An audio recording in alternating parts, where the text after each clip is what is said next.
Student Activities and Care. CRT Training. Flexible Curriculum. KL, deemed to be University. Parliament ఎన్నికలు సమీపిస్తున్న వేళ నేతల మధ్యన మాటల యుద్ధం జరుగుతుంది. ఒకరిపై ఒకరు ఆరోపణలు చేస్తున్నారు. నిన్న మహబూబ్నగర్ జిల్లా కేంద్రంలో కాంగ్రెస్ పార్టీ ఏర్పాటు చేసినటువంటి మీటింగ్లో కాంగ్రెస్ పార్టీకి చెందినటువంటి మాజీ ఎమ్మెల్యే వంశీచంద్ర రెడ్డి బీజేపీ జాతీయ ఉపాధ్యక్షురాలపై తీవ్రమైనటువంటి ఆరోపణలు చేసినటువంటి పరిస్థితి. వాటిపై ఒకసారి మాట్లాడదాం. మనతో పాటు బీజేపీ జాతీయ ఉపాధ్యక్షురాలు డీకే అరుణ ఉన్నారు. మేడం చెప్పండి, నిన్న వంశీచంద్ర రెడ్డి మీపై సంచలన ఆరోపణలు చేశారు. గతంలో మీరు ఎంపీగా పోటీ చేయాలంటే 15 కోట్ల రూపాయలు ఇస్తేనే పోటీ చేస్తా అంటూ కాంగ్రెస్ పార్టీతో అన్నట్టుగా ఆయన అంటున్నారు. ఏంటి అసలు అందుట్లో వాస్తవం ఎంత? మీకు వంశీ గురించి తెలియదేమో. ఆయన అబద్ధాలతోనే బతుకుతాడు, అబద్ధాలతోనే బతుకుతుంటాడు. ఎందుకంటే ఈరోజు ఆయన చెప్పిన మాటల్లోనే ఎంత పచ్చబద్ధం చెప్తున్నాడో మీకు అందరికీ అర్థమైపోవాలి. ఆయనకి ఎవరో పాపం ఆయన స్ట్రాటజిస్ట్, పొలిటికల్ స్ట్రాటజిస్టులు రాసిచ్చినట్టున్నారు. ఈ విధంగా నువ్వు మాట్లాడితే నీకు నమ్మకం కలిగిస్తావు ప్రజల లోపల అని చెప్పినట్టున్నారు. ఆయన చెప్పిన దాంట్లోనే చెప్తున్నాడు. ఏమో ఒక మీటింగ్ జరిగింది గాంధీ భవన్లో. ఆ మీటింగ్లో వీళ్ళందరూ ఉన్నారు. మీటింగ్లో వాళ్ళందరే కాదు, ఇంకా చాలామంది కూడా ఉండుంటారు. ఒక మీటింగ్ అంటే 10 మందితోనే జరగదు. గాంధీ భవన్లో చాలామందితోనే మీటింగ్ ఉంటారు. వాళ్ళ ఆ 10 మందితోనే కూర్చున్న మీటింగ్లో నేను ఎప్పుడు అటెండ్ కాలే. మరి ఆయన ఏ మీటింగ్ గురించి మాట్లాడుతున్నాడో నాకు తెలియదు. అందరూ ఉంటారు. ఎవరైనా అందరి సమక్షంలో ఇటువంటి రాజకీయమైనటువంటి ఇటువంటి సంభాషణ జరుగుతాయని ఫస్ట్ అందరూ ఆలోచించాల్సినటువంటి అంశం. ఇంకోటి ఏం చెప్తున్నాడు, వాళ్ళందరూ కూడా ఉన్నారని చెప్తున్నాను. ఆయన చాలామంది నాయకుల పేర్లు తీసుకున్నాడు, పెద్ద పెద్ద నాయకుల పేర్లు తీసుకున్నారు. వాళ్ళందరూ చాలా పెద్దవాళ్ళు, వాళ్ళందరూ గౌరవం కలిగినటువంటి నాయకులే. వాళ్ళ పొలిటికల్ హిస్టరీలో వాళ్ళందరికీ గౌరవం ఉన్నటువంటి వాళ్ళే సమాజంలో. మరి వాళ్ళ గురించి కూడా ఈరోజు ఆయన చెప్పింది. నేను ఒకటే అడుగుతున్నా, వాళ్ళంతా ఉన్నారు అంటున్నావు, నువ్వు ఉన్నా అంటున్నావు, వాళ్ళందరినీ తీసుకొనిరా. ఏ గుడి దగ్గరికి తీసుకొస్తావో తీసుకురా, ఏ రామాలయం దగ్గరికి తీసుకొస్తావో రామాలయం దగ్గర తీసుకురా. ఆ రామాలయం దగ్గర వాళ్ళందరినీ తీసుకొనిరా. నువ్వు చెప్పిన డైలాగ్ ఉంది కదా, రాజకీయాల నుంచి ఏమో అన్నాడు ఆయన, తప్పుకుంటానడా సన్యాసం చేయదు, రాజకీయ సన్యాసం. ఇది ఒక డైలాగ్ అయిపోయింది అందరికీ. ఏదో ఛాలెంజ్లు చేయడం, రాజకీయ సన్యాసం. అంటే ఎవరైతే అభద్రతా భావం ఉంటుందో, ఎవరికైతే వాళ్ళ మీద వాళ్ళకు నమ్మకం ఉండదో అటువంటి వాళ్ళే ఇటువంటి మాటలు మాట్లాడతారు. ఇటువంటి మాటలు మాట్లాడుతున్నారంటే ప్రజల లోపల ఒక నమ్మకాన్ని ఈ విధంగానైనా కలిగించి మా వైపు ఏమైనా చేసుకుంటామేమో అనేటటువంటి ఒక భద్రతా భావంతోనే ఇటువంటి ఆరోపణలు చేస్తుంటారు. అదే కోవకు చెందినటువంటి వారు వంశీచంద్ర రెడ్డి గారు. వంశీచంద్ర రెడ్డి ఎమ్మెల్యే టికెట్ తీసుకోవడానికైనా ఎమ్మెల్యేగా గెలవడానికి కూడా అందులో డీకేఆర్న పాత్ర ఎనలేదంటూ కూడా గతంలో చాలామంది కాంగ్రెస్ పార్టీకి చెందిన వాళ్ళు కలవకృతి వాళ్ళు అన్నారు. సో అటువంటి మీపైనే ఎందుకు వంశీచంద్ర రెడ్డి ఆరోపణ చేయాల్సి వచ్చింది? ఇద్దరు కలిసి ఒకే పార్టీలో పనిచేశారు, అతనే మీపై ఆరోపణ చేయడానికి కారణం? తల్లి పాలు దాగి రొమ్ము గుద్దేటోళ్ళు అంటారు. రొమ్ము గుద్దారు ఒక డైలాగ్, అంటే మనం సామెత ఇంటుంటాం, పెద్దలు మాట్లాడిన సామెత. ఆ సామెత 100కి 100 పాలు ఆయనకు వర్తిస్తుంది. అటువంటి గుణం ఉన్నటువంటి వారు, అంటే విశ్వాసం కానీ, ఒకరి పట్ల గౌరవం కానీ, ఒకరి పట్ల సంస్కారం కానీ లేకుండా మాట్లాడేటటువంటి ఒక కుసంస్కారి ఆయన అని నాకు చాలామంది చెప్పిండ్రు. అప్పుడు చెప్పిండు ఆయన ఎప్పుడైతే ఎమ్మెల్యే టికెట్ కోసం ఆయన కోసం ఆ టికెట్ కోసం కొట్లాడి టికెట్ వచ్చినాక 71 ఓట్లతో గెలిచినప్పుడు, ఎప్పుడైతే నేను ఆ రోజు హోల్ నైట్ మేల్కొని ఆయన వచ్చి ఇంటికి వచ్చి ఆయన వచ్చి బైపోల్ అయినప్పుడు,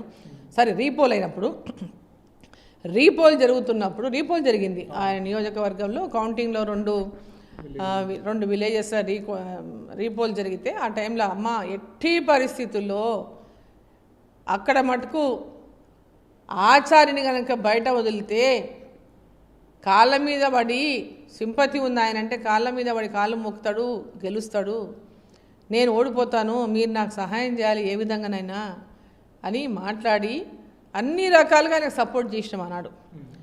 అది సరే, ఏమంటారు, విలువలు ఉన్న నాయకులకైతే అవన్నీ గుర్తుంటాయి. విలువలు లేని వాళ్ళకి ఇవేవి గుర్తుండవు, గుర్తుపెట్టుకోవాల్సిన అవసరం కూడా వాళ్ళకు ఉండదు. ఎందుకంటే వాళ్ళు అవకాశవాదులు. అవకాశాన్ని బట్టి అవకాశాన్ని ఉపయోగించుకుంటుంటారు, నాయకులను ఉపయోగించుకుంటుంటారు. అప్పుడు నాతో అవసరం ఉంది, దాన్ని ఉపయోగించుకున్నారు, అయిపోయింది. ఆ తర్వాత వాళ్ళ సొంతంగా వాళ్ళు ఏదో మేము ఎమ్మెల్యే అయిపోయినామంటే ఇంకా మేమేదో అయిపోయినామంటటువంటి ఫీలింగ్లో వాళ్ళు పోయినారు. డీకే అరుణ లాంటి వాళ్ళకి అవసరం లేదనిపించింది. వాళ్ళు సో మేమే చాలా గొప్ప నాయకులం ఏముందంటే ఫీలింగ్ వాళ్ళకు ఉండొచ్చు. సో వాళ్ళకి ఏదున్నా నేను పార్టీని వదిలిపెట్టిన తర్వాత సంస్కారం ఉన్నటువంటి వాళ్ళైతే ఇట్లాంటి తప్పుడు ఆరోపణలు చేసి కుసంస్కారాలుగా వ్యవహరించడం అనేది చాలా సిగ్గుచేటు. మొట్టమొదటగా వారికి మరి ఏ విధమైనటువంటి స్ట్రాటజిస్టు ఆ విధమైనటువంటి సలహా ఇచ్చిందో మాకు తెలియదు. కానీ మేము అందరూ అనుకునేది ఏంటంటే ఈయనకు పాలమూరు పార్లమెంటులో ఆయన ఎవరో ఎవరికి తెలియదు. వంశీచంద్రెడ్డి అంటే పాలమూరు పార్లమెంట్లో ప్రజలకు అసలు తెలియదు. ఎన్నికలప్పుడు పోటీ చేసిండు, వెళ్ళిపోయిండు, అప్పుడు కూడా పెద్ద తెలియదు. అప్పుడు కూడా ఆయనకు వచ్చిన ఓట్లు డీకే అరుణమ్మ ఓట్లే సగం వచ్చినాయి అని చెప్పి అందరూ మాట్లాడిన మాటలే. అప్పుడే పార్టీ మారినాయి కాబట్టి అరుణమ్మ గుర్తు చేయి గుర్తని వేసిన ఓట్లే అన్ని ఓట్లకు కారణం. ఆయన పార్టీకి కాదు, ఆయనకు కాదు. సో అది గుర్తుపెట్టుకోవాల్సినటువంటి అంశం. ఒకసారి ప్రజలు కూడా అందరూ వాళ్ళు ఎవరు మర్చిపోలేదు ఇక్కడ. ఈరోజు ఆయన ఏంటంటే ఎక్కడైతే గుర్తింపు పొందాలని ప్రయత్నం చేస్తున్నాడో అసలు డీకే అరుణమ్మ మీదనే నేను ఒక ఆరోపణ చేస్తే, ఒక కాంట్రవర్సీ క్రియేట్ చేస్తే నా పేరు ప్రజలందరి లోపల కూడా డిస్కషన్ అవుతుంది. ఎందుకంటే ఇవంతా మీడియా నడిపిస్తుంది కదా. నాయకుల మొహాలు ఎవరు చూసి ఉండరు. చాలామంది నాయకుల పేరు కూడా కింది దాకా తెలియవు. ప్రజలకు ఎప్పుడు పోయి సేవ చేసి ఉండరు, ప్రజలకు ఎప్పుడు అందుబాటులో కూడా ఉండున్నారు వీళ్ళు. కార్యకర్తలు కూడా ఉండరు. ప్రజల సంగతి పక్కన పెట్టండి, కార్యకర్తలు కూడా వీళ్ళు ఎప్పుడు అందుబాటులో ఉండరు. కార్యకర్తలు కూడా ఎలాంటి వాళ్ళకి సర్వీస్ ఇచ్చి ఉండరు. ఇటువంటి వాళ్ళు ఏం చేస్తారు, వాళ్ళ యొక్క గుర్తింపు కోసం, ప్రజల లోపల ఒక ఐడెంటిటీ కోసం ఇటువంటి రాజకీయాలు చేయడం అనేది ఒక కొత్త తరహా రాజకీయమైంది ఇప్పుడు. సో అటువంటి రాజకీయంలో భాగమే ఈయన కూడా ఏదో అరుణమ్మ మీద ఆరోపణలు చేస్తే నాకు ఇది ఉంటుంది. ఇప్పుడు ఛాలెంజ్ చేస్తున్నాడు కదా, రేపు అరుణమ్మ రామాలయంకి రాంచ అంటే ఇంకోటి కూడా దీంట్లో అనిపిస్తుంది నాకు. అరుణమ్మ వచ్చి ఛాలెంజ్ చేస్తే ఈడ టికెట్టు ఇప్పుడు దాకా పోటీ చేయాలనుకున్నాడు, ఇప్పుడు ఎక్కడ పోయినా తెలుస్తుంది ఈడ ఓడిపోతాడు అనేది. కాబట్టి ఇప్పుడు అన్ని నియోజకవర్గాల్లో మీటింగ్లు పెట్టుకుంటున్నాడు. అన్ని నియోజకవర్గాల వాతావరణం అర్థమైపోయింది. కాబట్టి ఎట్లనైనా తప్పించుకోవాలా ఎన్నికల్లో వచ్చినటువంటి ప్లాన్లో భాగంగానే ఇది మాట్లాడిండని నాకు అనిపిస్తుంది. ఈ విధమైనటువంటి అబద్ధం ఛాలెంజ్లు చేసి కాదు కాబట్టి ఎట్లా వచ్చి ఛాలెంజ్ చేస్తుంది, ఎప్పుడు రా అంటది. కాబట్టి నేను తప్పించుకొని పోదాం, ఎలక్షన్లో నేను సన్యాసం తీసుకుంటా అన్నా ఆమె ప్రమాణం చేసింది కాబట్టి నేను సన్యాసం నిలబెట్టుకుంటున్నా అని చెప్పి వెళ్ళిపోయి ఇంకా ప్రయత్నం చేస్తున్నాను అనుకుంటున్నాను. ఎందుకంటే కల్వకుర్తోళ్ళు అంటుంటారు, ఇంతకుముందు కూడా ఎవరు అన్నారు, ఈయన సూట్ కేసులు ఇచ్చేస్తే వదిలిపెట్టి వెళ్ళిపోతాడు సీట్లు, ఇంకోరికి ఇచ్చేసుకుంటాడని. అట్లా ఈడ కూడా 50 కోట్లకు వేరే వాళ్ళకి టికెట్లు అమ్ముకొని ఇంకా సిద్ధంగా ఉన్నాడు. ఆయన 50 కోట్లు ఇస్తే వెళ్ళిపోని ఇంకా సిద్ధంగా ఉన్నాడు అనేటటువంటి టాక్ కూడా బయట చాలా నడుస్తుంది. మరి అట్లాంటి పరిస్థితుల్లో ఏమన్నా ఇట్లాంటి ఛాలెంజ్ చేసిండేమో కూడా తెలియదు. మరి ఎవరున్నారు మేడం అంటే 50 కోట్ల డీల్లో ఎవరున్నారు? ఎందుకంటే కాంగ్రెస్ పార్టీలో కూడా ఎంపీ టికెట్ని ఆశిస్తున్న వారు కొంతమంది ఈ మధ్యకాలంలో ఫ్లెక్సీలు కూడా వేస్తున్నారు. సో వాళ్ళే ఉండొచ్చు అనుకోవచ్చా? ఎవరైనా ఉండొచ్చు, వాళ్ళు ఎవరైనా పోటీ ఉండొచ్చు. అది నాది మనకున్నటువంటి సమస్య కాదు. బయట జరుగుతున్నటువంటి డిస్కషన్ గురించి నేను మాట్లాడుతున్నా. బయట మామూలుగా ఎక్కడ పోయినా ఈ డిస్కషన్ పెద్ద ఎత్తున జరుగుతుంది మహబూబ్నగర్ జిల్లాలో. సో దాని గురించే నేను చెప్తున్నా. సో వాళ్ళ ప్లాన్లో అంటే ఆ స్టోరీ కానీ ఆ కథ అల్లడం చాలా బ్రహ్మాండమైనటువంటి కథ అల్లిండు. ఎవరికైనా చూస్తే నిజంగా పోయి ఎంత నిజం చెప్తున్నాడో. ఆ రోజు ఈ జానారెడ్డి గారు ఉన్నారు, దామోదర్ నరసింహ గారు ఉన్నారు, భట్టి విక్రమార్క గారు ఉన్నారు, ఇట్లా చాలామంది పేర్లు చెప్పిండు ఆయన. దాన్ని బట్టి ఏమనిపిస్తారు, ఎంత నిజం చెప్తున్నాడు, వీళ్ళందరి పేర్లు చెప్తున్నారు కదా అని అనుకుంటారు మామూలుగా తెలియనటువంటి వాళ్ళు. కానీ ఈయన ఎంత ద్రోహియో, ఎంత అబద్ధపోడో, ఎంత డ్రామామేటిక్ మాస్టరో పార్టీలో కూడా అందరికీ తెలుసు. ఈయన గురించి కాంగ్రెస్ పార్టీ కూడా ఈయన గురించి అందరికీ తెలుసు.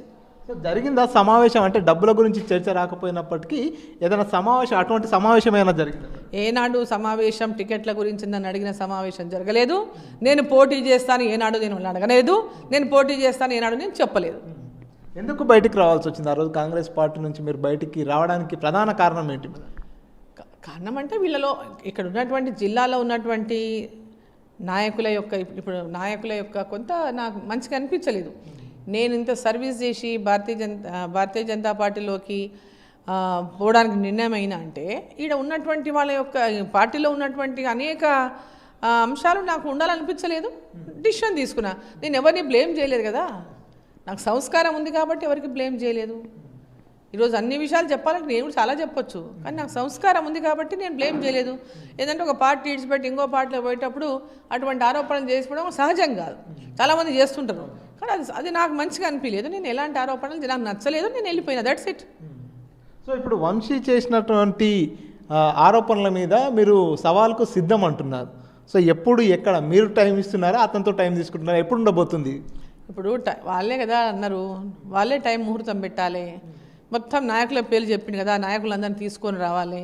ఇదే మహబూబ్ నగర్లో ఏ గుడి దగ్గరికి వస్తాడో వాళ్ళందరినీ తీసుకొని రమ్మనండి. బరాబర్ నేను అక్కడికి వెళ్తా, బరాబర్ ప్రమాణం చేస్తా. ఎందుకంటే రాముడు అంటే నాకు నమ్మకం, దేవుడు అంటే నాకు నమ్మకం. చిన్నప్పటి నుంచి శ్రీరాముని నమ్మిన దాన్ని నేను.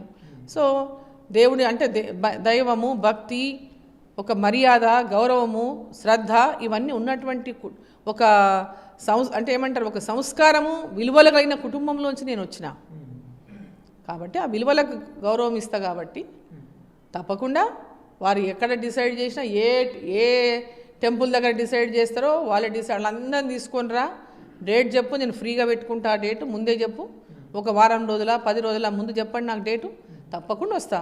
ఆ పేర్లు చెప్పిన వాళ్ళందరినీ తీసుకొని రావాలి. ఎందుకంటే రాజకీయ సన్యాసం ఈయన ఒక్కరిని తీసుకుంటే సరిపోదు, వాళ్ళందరూ కూడా ఉండాలి సన్యాసం తీసుకొని ఇంకా సిద్ధంగా. ఎందుకంటే ఇట్లాంటి జూటా నాయకులు మస్తు మంది చూసినాం. కాబట్టి వాళ్ళందరూ కూడా వచ్చి రాజకీయ సన్యాసాన్ని సిద్ధపడి ఆ గుడి దగ్గరికి రావాలి.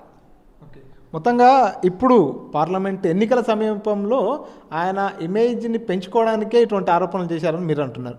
బీజేపీ పార్టీ నుంచి మీతో పాటు ఇంకొంతమంది నాయకులు కూడా ఎంపీ టికెట్ రేస్లో ఉన్నారు. వారందరినీ వదిలేసి కేవలం డీకేర్నే ఎందుకు టార్గెట్ చేశాడు అనుకుంటున్నారు? అది ఆయననే అడగాలి. ఆయన ఎందుకు టార్గెట్ చేసిండో, దాంట్లో ఆయనకి ఏ రకమైనటువంటిది ఉందో, ఏ రకమైనటువంటి ఆలోచనతో టార్గెట్ చేసిండో అది ఆయనకే తెలియాలి.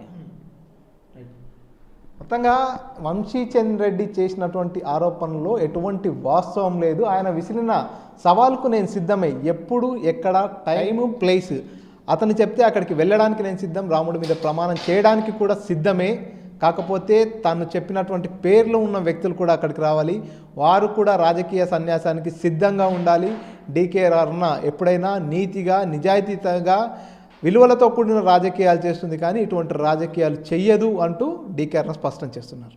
మణికంఠ, RTV, మహబూబ్నగర్ నుంచి. మరిన్ని వీడియోస్ కోసం ఛానల్ ని సబ్స్క్రైబ్ చేయండి, లేటెస్ట్ అప్డేట్స్ కోసం వాట్సాప్ ఛానల్ ని ఫాలో చేయండి, అండ్ లింక్ డిస్క్రిప్షన్ లో ఉంది.